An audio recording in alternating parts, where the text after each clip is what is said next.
Em despacho, o juiz Sérgio Moro defendeu a legalidade da gravação da conversa entre a presidenta Dilma Rousseff e o ex-presidente Luiz Inácio Lula da Silva, mesmo depois da ordem judicial de interrupção das escutas telefônicas contra o petista. Moro determinou que os grampos fossem suspensos às 11 horas e 12 minutos desta quarta. Mas a conversa em que Dilma liga para o celular de um dos seguranças de Lula foi feita mais de 2 horas depois, às 13 horas e 32 minutos. E a cópia do áudio foi anexada aos autos pela Polícia Federal às 15 horas e 37 minutos. Moro disse que a questão não tem maior relevância porque, segundo ele, no espaço de tempo entre a ordem dada e a captação do grampo, as companhias telefônicas ainda não haviam sido notificadas para interromper a escuta. O advogado-geral da União, José Eduardo Cardoso, informou que já recorreu contra a liminar que suspendeu os efeitos da posse de Luiz Inácio Lula da Silva como ministro-chefe da Casa Civil. Em entrevista coletiva, o ministro José Eduardo Cardoso considerou precipitada e anômala a decisão do juiz federal Sérgio Moro de divulgar o conteúdo do grampo telefônico da conversa entre a presidenta Dilma e o ex-presidente Lula.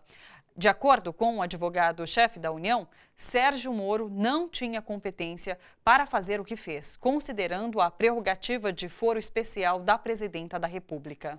Evidentemente, neste caso, nos pareceu, houve uma ofensa direta a direitos não de Dilma Rousseff, mas de um chefe de Estado e de um chefe de governo.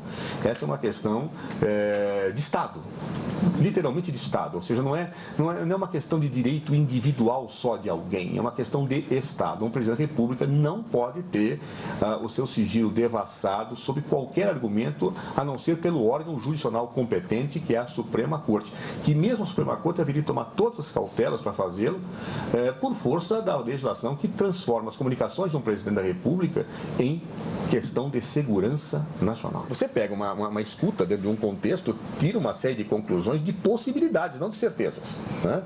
Quando isso vem a público, isso dá uma repercussão imensa e às vezes não é nada daquilo. Só que a honra da pessoa já foi atingida. Por isso há que tomar muito cuidado com essas análises que se faz de material apreendido, porque elas podem não expressar a verdade. Nós passamos a ter no judiciário o guardião de quaisquer situações que, evidentemente, não devem ser postas no âmbito da ação governamental direta, né?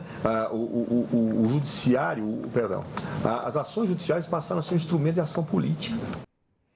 Para o mestre e doutor em Direito Processual Penal pela Universidade de São Paulo, Gustavo Badaró, o juiz Sérgio Moro errou praticando ilegalidade quando divulgou o grampo da conversa entre Lula e Dilma. Nós conversamos com ele por telefone. Badaró também analisa a decisão da Justiça que anulou a posse de ministro de Lula. Na minha interpretação, o juiz Sérgio Moro errou praticando uma ilegalidade nesse ato. Ele entendeu que do conteúdo das conversas telefônicas, o que interessasse para a investigação poderia ser aberto ao público, até para que houvesse um controle social sobre essa atividade que seria praticada em crimes contra a administração da justiça e que deveria permanecer sigiloso somente aquilo que não interessasse a investigação, isso é, fosse exclusivamente do interesse privado. Não é isso que diz a lei.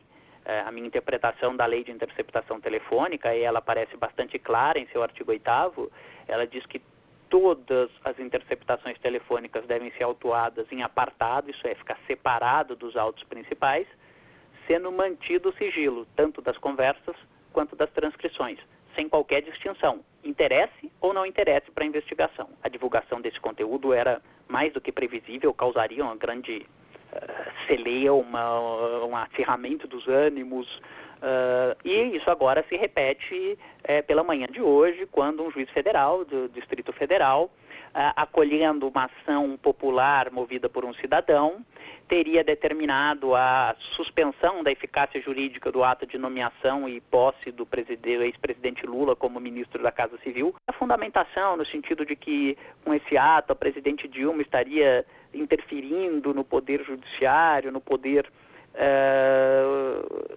o poder executivo interferindo no poder judiciário, é algo que tem que ser visto aí com maior cuidado, com uma análise probatória mais detida.